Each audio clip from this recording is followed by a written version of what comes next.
Yay.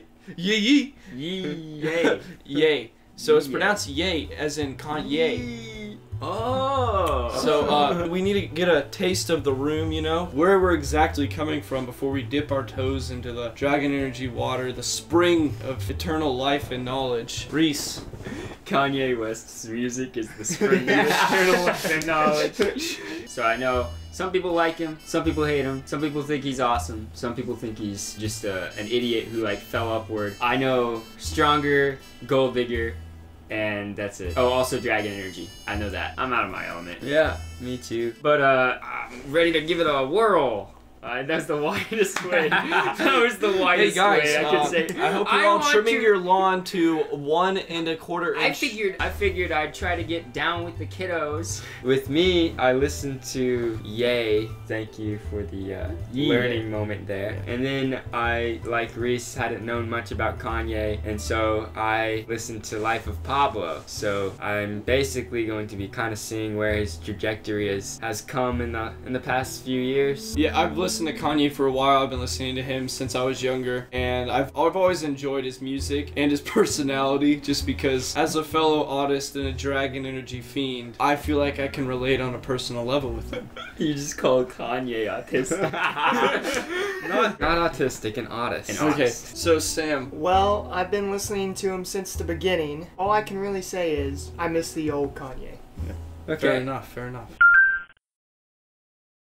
When I was saying that I'm coming from a place where I only know Kanye's hits, is that Kanye's hits are fucking good. And a few times in this, I was thinking that he was gonna have one that pops, like that's gonna go on the radio and everybody's gonna be listening to it all the time. But because of that one fact, because that's basically the one thing I look for, my overall impression, because that wasn't the case and there wasn't actually that one song, I don't think anyway, on there, was that it was sort of middling. Yeah. So first, the content of it, I think overall was good. It was much more focused than the actual songs themselves were, obviously, but I think it's basically the soundtrack of a mental breakdown. So starting with I Thought About Killing You, he basically just goes into the things that are running through his mind, straight into Yikes, which is whether what he's going through is bad or good, whether he needs to seek help or not for it. Getting into All Mine, that's basically when he starts having the actual bad thoughts, the letting loose, if you will. Then you get into Wouldn't Leave, No Mistakes. That's sort of afterwards, whenever you're experiencing mental breakdown, which I'm kind of speaking from experience here. Yeah, I could kind of tell. Then you start to feel like the people around you are just gonna get sick of it, you know? They're gonna start to abandon you because of the type of shit that you put them through. Damn. Listen, that's the type of stuff that he's talking about here. I like it because it kind of ties in. There's two Kanyes. It's really just like his process of going from sane Kanye, if that's who. Is there a sane Kanye? Yeah, whatever. Let's say standard. And then we have post-breakdown Kanye. It tells more or less a story. It goes in a story format. Yeah. And I think that's why it goes back to your point of there's no real hit in it, because it's meant to be a continuous story. So I like what you're saying, because that's basically what I'm meaning, is it walks you through what a mental breakdown would be like. Ghost Town, I think, is basically him getting into the final stages of his mental breakdown, and then Violent Crimes, his mind is clear and his heart's back where it should be, which is with his family. He got down and dirty. Well, what all the specific details of what makes him him. It really gives you a good introduction. Someone like you who hasn't listened that much, it gives you an introduction to his perspective, especially since a lot of people are just now, who are younger, being introduced to him because of the political nonsense that's surrounding him. It was a personal project, and even though he probably could have added more political theme songs, he chose not to.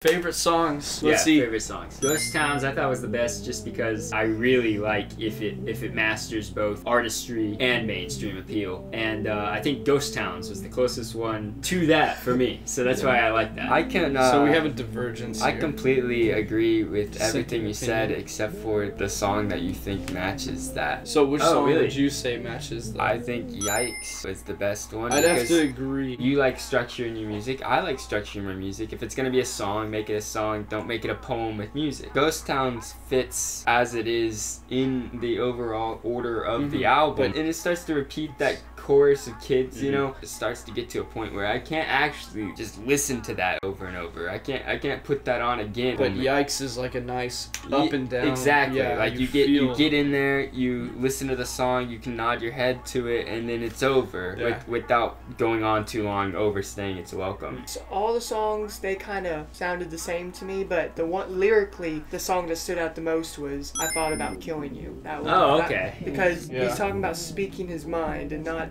hiding his emotions. Yeah. And I think too many people do that nowadays. So, which song would you say was the most marketable? Because obviously you're not going to have that one playing on every radio station. No, I think the song that would be most marketable, you would hear on the radio if any of them make it, would be Ghost Town. I think the ending with the child is, with the Chorus of the chorus of the acapella chorus yeah, the kids. acapellas. I don't know. I think some people would be into that. Like me, the And I feel like schlubs like we've me. got a lot of them. Gen Z I'm is among full the of them, schlubs, dude. man. Proud schlub.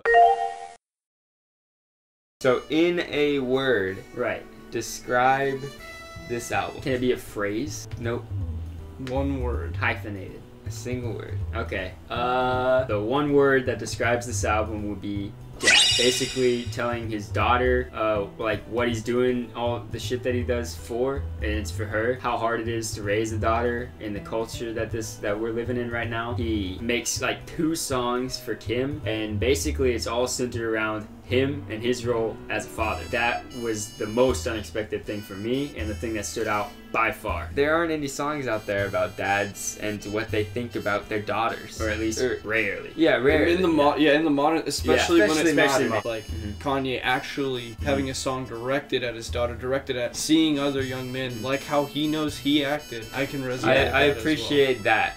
That kind of ties into what I think the word would be, which is raw. well. Raw. Oh yeah, that's good. It's not as refined musically as I would like it to be, Yeah. but it's definitely the whole way through I can tell is genuine. I can tell it came from his emotions and his feelings Yeah. and what he was thinking at the time that he wrote the songs. This was just him.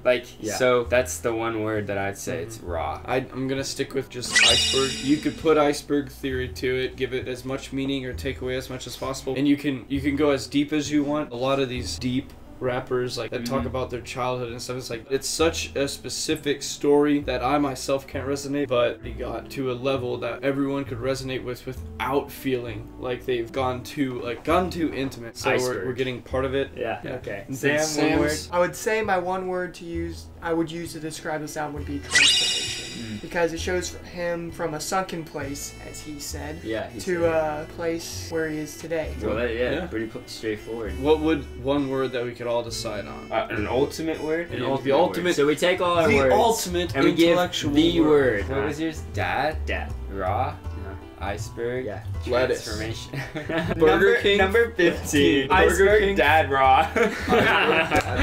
Okay, wait. So exploratory. Like this, honestly, it's just an. But it was definitely more cohesive than, say, Life of Pablo. Oh yeah, but I So- feel like the reason I say it's still exploratory is because it still felt like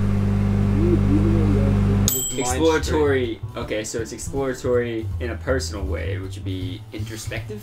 Yes, Introspective. Okay, let's go. Is that the So word? yeah, so what's one word we can all decide on here? Introspective. Okay, Yeah. So that's the we're all, album. the album's word is introspective. What do you guys think? We're gonna throw this to you in the comments, Yeah. and I hope that you guys enjoyed this jumbled mess of a review. I'll edit the shit out of it. Dude. Yeah. This is gonna be 5 minutes long. we hope to bring you guys another review of something else. Yeah. Tell us your one word. Leave a like.